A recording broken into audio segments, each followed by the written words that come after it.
Gua pernah gantiin orang jadwal khotbah yang gara-gara orang itu heart attack. Wow, ini orang heart attack, terus lo minta digantiin khotbah. Posisi gue di paling depan, Bill. Wow. Dia turun kasih mic ke gua dan jemaat sebegitu banyak. Itu akhirnya gue mesti naik. Ini dan lagi bener-bener dia lagi khotbah, terus dia heart attack. Ya, baru dia ngomong 2-3 kalimat, lalu dia merasa dadanya sakit gitu. Aduh. Terus dia turun, dia kasih mic itu ke beberapa pengerja. Nggak ada yang terima. Gue terima.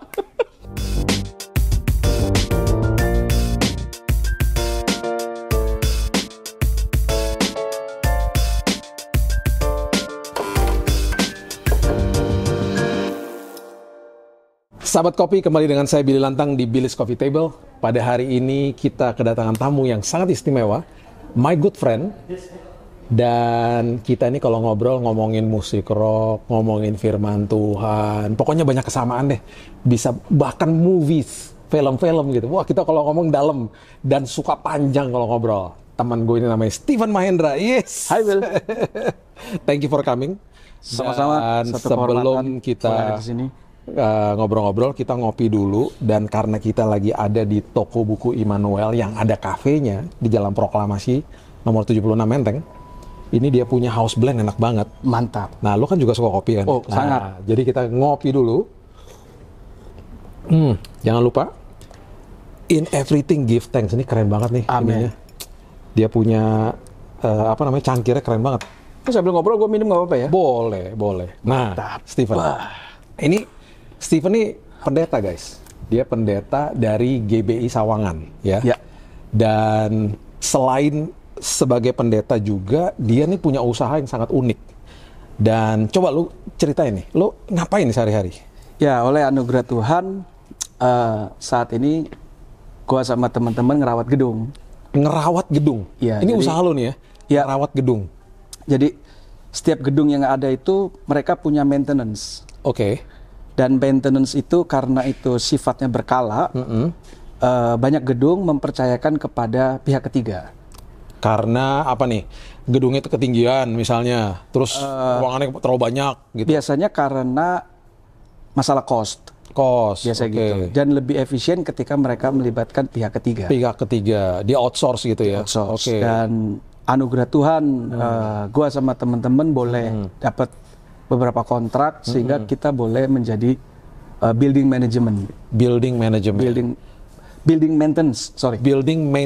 Ya, itu undernya building management yang gedung-gedung biasanya sudah ada itu. Oke. Seperti nah, itu. ini berarti gedung-gedung yang sampai misalnya nih gini ya.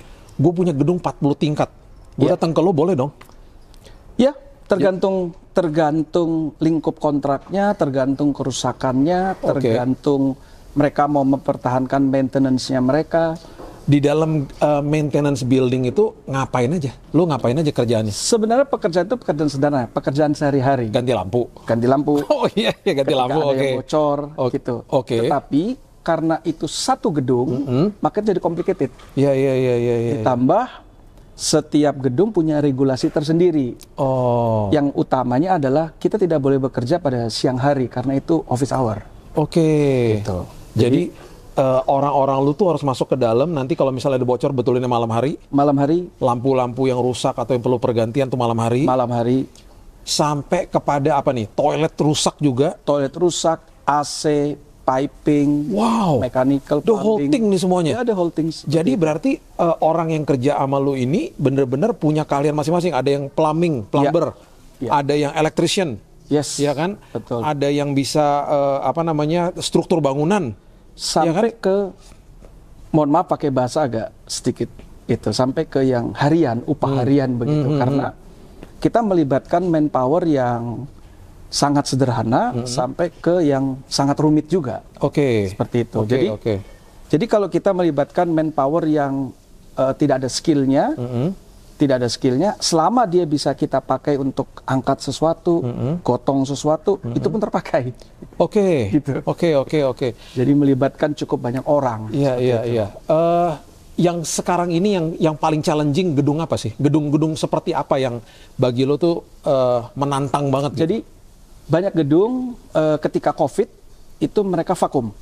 Oke. Nah, setelah COVID ini mulai berlalu, lalu mereka kembali ke core bisnisnya kembali, yaitu menyewakan tempat. Lalu mereka mesti menyewakan space kayak di mall dan sebagainya. Nah, menurut saya yang paling challenging gini, ketika mereka tinggal gedung itu 2-3 tahun, dan sekarang kita mesti melakukan maintenance dengan cost yang rendah. Dengan cost yang cukup rendah, sehingga itu kalau menurut saya itu mesti bekerja dengan hati. Artinya tidak bisa kita mentang-mentang karena mereka butuh kita kasih kontrak sebesar-besarnya gitu. Jadi memang step by step ini ketelitian penting, terus kerja dengan hati karena ya kita nggak bisa lihat hanya masalah uangnya saja, nggak bisa. Kita juga berpikir kepentingan gedung yang setelah COVID dan mereka mesti bangkit kembali kan. Jadi kira-kira begitu. Itu tantangannya sekarang itu ini. Tantangannya. Karena ya mereka nggak ada yang nyewa juga waktu itu. Sekarang mereka mau bangkit lagi, jangan juga dicas terlalu mahal. Betul. Ya, itu dari sisi restruktur kontrak kerjasama berarti ya. Betul. Nah, kalau dari gedungnya sendiri yang paling challenging tuh yang pernah misalnya staff lo bilang, wah Pak ini susah banget Pak betulinnya Pak. Itu apa sih? Kalau rumah misalnya, ini rumah gue ya, yang gue paling challenging itu adalah ketika pernah ada tukang datang ke gue, Pak itu bocornya di tempatnya susah banget Pak, betulinnya Pak gitu. Ya. Jadi kalau gedung itu umur tertentu mereka mengalami retak-retak. Oke. Nah itu leak itu kan air itu kan paling gampang masuk ke celah-celahnya itu. Kan? Jadi sebenarnya pekerjaan waterproofing itu tidak semudah yang dilihat oleh mata. Itu mesti trial dan sangat dinamik ya. Karena gini, beberapa klien daripada gedung ini tidak akan mau bayar rentnya kalau mereka masih menemukan ada kebocoran. Oke. Artinya gini, ketika gua kerja nih, Bill, gua mulai kerja sama tim gua, itu udah ada pressure tersendiri karena gedung bilang kalau lu nggak sembuh, dia nggak bayar. Wow.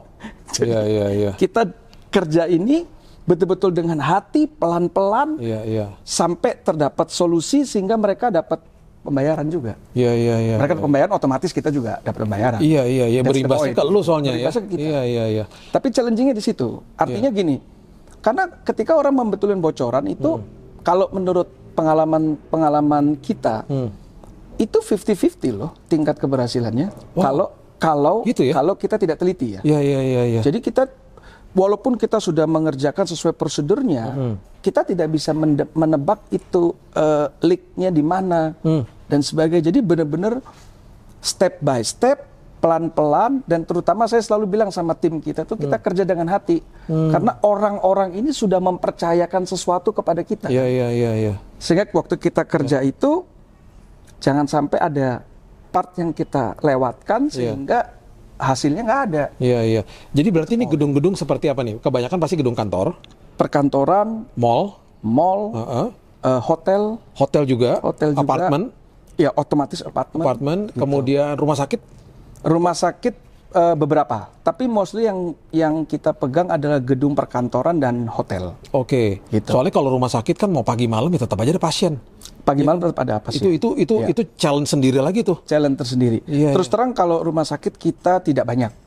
Tapi kalau perkantoran dan hotel, ya kita expert di situ. Perusahaan lo ini dari tahun berapa, bro? Dari 2010. Dari 2010. Iya.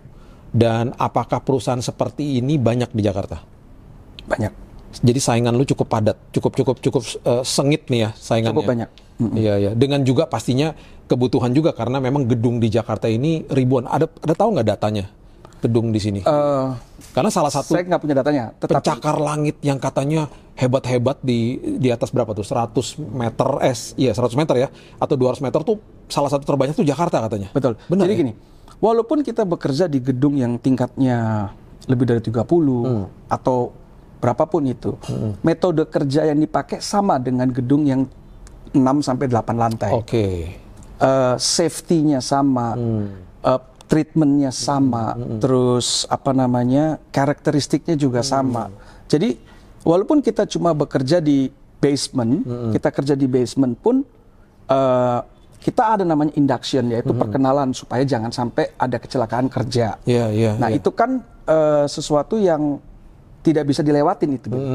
Jadi walaupun kita kerja di lantai 10, di lantai 12 atau berapapun dia, prosedur yang sama tetap diterapkan walaupun kita kerja di dalam basement. Gitu. Jadi tantangannya seperti itu. Kita kan pernah suka lihat nih ya, orang-orang yang di luar gedung yang suka bersih-bersihin jendela. Itu lo juga tuh? Bagian daripada itu iya. Jadi ada juga lu punya staff yang bagian daripada itu ada. Nyuci jendela gitu ya? Buat cleaning seperti itu. Lu pernah nggak sih naik kayak gitu? Belum pernah. Tapi di gondolanya pernah. Oh, di gondolanya pernah? Di gondolanya pernah. Oh iya? Maksudnya lu digantung gitu di luar gitu? Ya, di gondolanya kita pernah. Tapi kalau manjatnya nggak pernah. Wow. Gua kalau orang-orang yang suka yang takutan heights itu pasti ngeri banget sih ya. Iya. Nah, sekarang ini selagi lu juga sibuk dalam pekerjaan ini, lu juga dijadwal khotbah kan? Iya. Jadi kalau hari-hari Minggu diundang khotbah, penjadwalan khotbah. Jadi sahabat kopi kalau misalnya mau undang Stephen ke gerejanya ya, kalau mau minta berkhotbah silahkan kontak dia di IG-nya nih bawah sini ya. Nah kalau untuk berkhotbah sendiri jadi pendeta ini sejak kapan? Dan apalagi panggilan ini kayak sejak kapan? Lu masih muda bro? Aku minum dulu lah. Oh silahkan. Lu muda, mukanya sangat muda gitu ya. Ya kan, terus bisa terpanggil tuh kapan jadi pendeta? Sebenarnya kalau dibilang terpanggil, semua orang dipanggil sama Tuhan. Oke. Tapi tidak semua orang merespon kan begitu kan? Oh yes. Gitu. Nah, jelek. Tapi satu hari Tuhan kasih kesempatan. Jadi gue pernah gantiin orang jadwal khotbah yang gara-gara orang itu heart attack. Wow, ini orang heart attack, terus lu minta digantiin khotbah. Posisi gue di paling depan, Bill. Wow. Dia turun kasih mic ke gue dan jemaat sebegitu banyak. Itu akhirnya gue mesti naik. Ini lagi bener-bener dia lagi khotbah, terus dia heart attack. Ya, baru dia ngomong 2-3 kalimat, lalu dia merasa dadanya sakit gitu. Aduh. Terus dia turun, dia kasih mic itu ke beberapa pengerja. Nggak ada yang terima. Gue terima. Lu yang terima? Gue terima. Lu terima, itu pertama kali tuh? Pertama kali gue dari mimbar itu. Terus lu naik ke atas mimbar, terus itu pengalaman khotbah pertama? Pengalaman khotbah pertama di gereja besar. Oke. Tapi Tuhan itu kan tidak pernah salah. Tuhan tidak pernah rancangan Tuhan itu selalu sempurna lah. Iya. Lu percaya nggak percaya? Hari Jumatnya, gue tuh habis isi firman di persekutuan kecil karena gantiin papa mertua. Oke. Ya, you know lah papa mertua. Jadi gitu. Jadi hari tua. Jadi hari Minggunya gue masih punya bahan khotbah yang sama di hari Jumat. Oh, masih fresh lah ya. Masih fresh. Iya. Ya puji Tuhannya hari Jumatnya gue ada bahan itu. Kalau nggak ada bahan itu juga, itu mic gue skip ke orang lain juga. Gitu. Tuhan udah siapin. Masih ingat khotbah di hari Jumat. Ya. Tiba-tiba ada yang heart attack, langsung khotbah di gereja besar. Wow. Ya itu pengalaman yang bagian daripada perjalanan pelayanan. Tapi menurut gue ya, pelayanan yang menurut gue sangat-sangat amazing itu adalah ketika kita membagikan firman, tapi kita membagikan hidup. I see. Kan gitu kan? Karena sebagai boleh dikatakan gue berbisnis lah. Boleh dikatakan berbisnis. Itu kan nggak selalu baik, Bill. Iya. Ya, teman-teman pasti tahu saya sama Billy cukup deket. Kalau gue susah, gue juga minta you berdoa kan gitu. Jadi yang paling menurut gua tuh paling menarik adalah ketika kita diperhadapkan satu situasi yang tidak seperti yang akan kita khotbahkan, Bill. Wow. Bener gak? Wow, jadi maksudnya lu diperhadapkan sama sebuah situasi kondisi pekerjaan yang bisa istilahnya membuat lo kompromi sama kebenaran firman. Ya, apalagi sesuatu yang nggak baik gitu. Wow. Itu gimana tuh respon lo tuh? Ya kita harus kembali kepada firman Tuhan, Bill. Walaupun terjadi resiko yang sangat besar. Ya, resiko yang besar dan sulit buat kita kan gitu. Seperti teman gue pernah bilang, seorang lawyer di mana dia katakan bahwa saya tidak mau nyogok Ya. Dan akhirnya case saya kalah, dan itu kalah terus, dan bahkan banyak kegagalan karena ngikutin firman Tuhan, tetapi pada akhirnya justru berkat Tuhan menghampiri dia, amen. Sampai dia menjadi orang yang salah satu lawyer yang tersukses. Amin. Karena Tuhan itu bekerja di dalam cara yang nggak sama dengan kita kan. Betul. Cara kerja Tuhan tidak pernah sama. Betul. Sama yang paling sering gue hadapin tuh gini. Ketika kita lagi bidding sesuatu gitu, kita lagi bidding sesuatu dalam pekerjaan, terus kita kalah. Tapi di satu sisi, kita sebagai hamba Tuhan kan kita mesti encourage jemaat itu. Iya. Itu butuh energi tersendiri, butuh iman tersendiri gitu. Bahwa lu harus ngomong Tuhan tetap baik, Tuhan tidak pernah salah. Dan sampai hari ini, gua bisa ngomong Tuhan baik. Dan dia nggak pernah salah, dia nggak pernah curang. Walaupun kondisi kita nggak baik. Walaupun kondisi kita tidak sedang baik-baik. Wow. Gitu. Itu susah banget sih ya. Memperkatakan bahwa Tuhan itu baik walaupun kondisi kita tidak baik-baik saja. Dan menghadapi sebuah masalah yang besar dan kita nggak tahu ujungnya, walaupun kita sadar dengan iman kita bahwa Tuhan sedang bekerja menyiapkan sesuatu yang besar. Amin. Tapi kita lagi nggak lihat dan kita lihatnya masalah gitu loh. Itu kan yang paling berat. Nah, di tengah-tengah profesi lu sebagai seorang bisnismen juga, punya usaha yang luar biasa ini, dan juga menjadi pendeta gitu ya. Waktunya kan berarti padat nih. Sama keluarga gimana nih? Puji Tuhan, istri dan anak-anak ini bisa mengerti, dan memang tidak bisa dipungkiri disiplin waktu ini penting. Karena kan di dalam pelayanan pun kan ada komitmen tertentu yang kita harus hadir di situ, kita mesti datang di situ. Jadi ya mau tidak mau, prioritas itu nomor satu. Kita nyusun prioritas itu, nyusun kegiatan, nyusun jadwal, itu yang Pernah nggak lo tidak menerima jadwal khotbah gara-gara mau spend time sama keluarga? Pernah ya? Pernah. Gue juga pernah kayak gitu. Bukan pernah, cukup sering. Gue bukannya belagu ya, bukannya lu sering nunda, enggak juga, enggak. Tapi gue pernah ngelakuin itu karena gue ngukur anak-anak gue masih bertumbuh, dan dia butuh kehadiran gue kan. Betul. Jadi gue putuskan itu, gue spend waktu pergi sama mereka. Sahabat Kopi harus ingat bahwa keluarga kita adalah pelayanan yang nomor satu, dan itu sebabnya harus mengerti yang namanya prioritas ya bro ya. Sesekali susunan prioritas. Betul. Gue pernah lakukan itu dan menjadi sesuatu yang asing bagi gereja itu ketika dia tanya, emang mau khotbah di mana? Terus gue jawab, bukan khotbah, saya mau spend time sama anak-anak. Bagi dia aneh banget. Ya Pak, khotbah dulu di tempat kita baru spend time sama anak-anak. Gue bilang, gue gak mau. Jadi itu terjadi sih beberapa tahun yang lalu. Dan gue rasa puas banget. Karena anak-anak gue sekarang yang pertama sudah 23 tahun. Dan dia udah ngerasain bagaimana bertumbuh dengan orang tuanya dan dapat nilai-nilai yang penting gitu ya. Anak-anaknya Steven berapa nih sekarang? Anak gue 2. Usianya berapa? 11 sama 8. 11 sama 8. Iya. Dan yang nomor 1 jago yang kecil ya? Jago khotbah. Yang kecil. Udah bisa khotbah, lucu jago banget. Ngomong. Jago ngomong.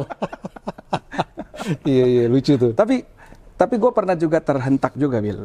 Ketika ada satu pesan dari seorang hamba Tuhan bahwa yang dibutuhkan dari seorang ayah kepada anak-anak itu adalah waktunya. Iya. Dia bilang waktunya gitu, kehadirannya dia. Istri gue juga orangnya cerewet gitu. Dia sangat cerewet, jadi kalau saya meleng-meleng sedikit dia di rumah gitu, saya kayak distrap. Gue kayak distrap, Bill. Masuk ke kamar anak gitu.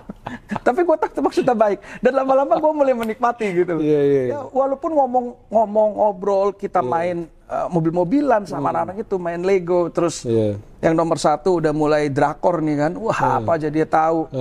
Ya kan mau nggak mau kita mesti relate dengan itu kan. Jadi kita duduk, kita ngobrol sama dia, spend waktu dengan dia. Karena menurut hamba Tuhan ini adalah yang paling mahal adalah waktu daripada kehadiran daripada ayah itu. Betul, gitu kan. betul. Ya gua mencoba, gua juga belajar. Gua nggak perfect di situ, tapi gua belajar gitu. Kadang-kadang mikir gua gini juga, kalau gua bisa develop orang di perusahaan, di kantor gitu, ya gue harus develop anak gue sendiri kan. Yes. Dan kalau lo bisa maintain sebuah gedung yang ada di mana-mana, paling tidak lo juga harus bisa maintain yang terutama adalah keluarga. Ya, amin. Ya kan? Ya. Karena itu adalah tempat yang paling penting di bumi ini adalah rumah kita sendiri. Amin. Amin. Bukan sekedar betulin bocor di rumah, tapi justru maintain keluarga tuh penting banget. Amin. Ya. Betul. Nah, sebagai profesional muda, sebagai juga hamba Tuhan yang sangat muda, pesan-pesan Stephen buat profesional muda yang juga mungkin sedang melayani Tuhan dan juga mungkin diperhadapkan sama sebuah dilema yang tadi dikatakan, gue berkhotbah atau gue melakukan firman, tetapi ketika gue diperhadapkan sama sesuatu yang berlawanan sama firman Tuhan, di mana gue ketika harus menolak, gue akan mengalami kerugian. Nah itu gimana tuh? Silahkan bro. Pesan yang paling sering saya bicara sama teman-teman cuma satu, Bill. Carilah Tuhan maka kamu akan hidup. Wow. Carilah Tuhan maka kamu akan hidup. Wow. Jadi sumber daripada segala sesuatu adalah Tuhan. Yes. Jadi dalam setiap situasi baik, situasi nggak baik, situasi kurang baik, happy, tidak happy, punya uang, tidak punya uang, carilah Tuhan maka kamu akan hidup. Gak ada pesan yang lebih penting daripada cari Tuhan maka kita akan hidup, bro. Carilah Tuhan maka kamu akan hidup. Amen. Jadi oleh sebab itu jangan kompromi. Jadi itu sebabnya ketika lo berhadapan sama sesuatu yang sulit, diperhadapkan sama sesuatu yang dimana lo diminta untuk kompromi dan lo akhirnya nolaknya itu akan lebih mudah ketika lo mempunyai prinsip seperti ini. Carilah Tuhan maka kamu akan hidup. Aduh, bro, thank you banget. Thank you, thank you banget. Thank you very much. Sahabat Kopi, apapun yang terjadi dalam hidup ini, carilah Tuhan maka kamu akan hidup. Amin. Itu adalah harusnya menjadi semboyan kita hari lepas hari untuk menghidupi kehidupan kita yang memang kita ini sebagai anak Tuhan yang juga ada di marketplace. Dimanapun kita berada tantangan pasti ada dan selalu ingat nilai dunia pasti bertentangan dengan nilai Tuhan.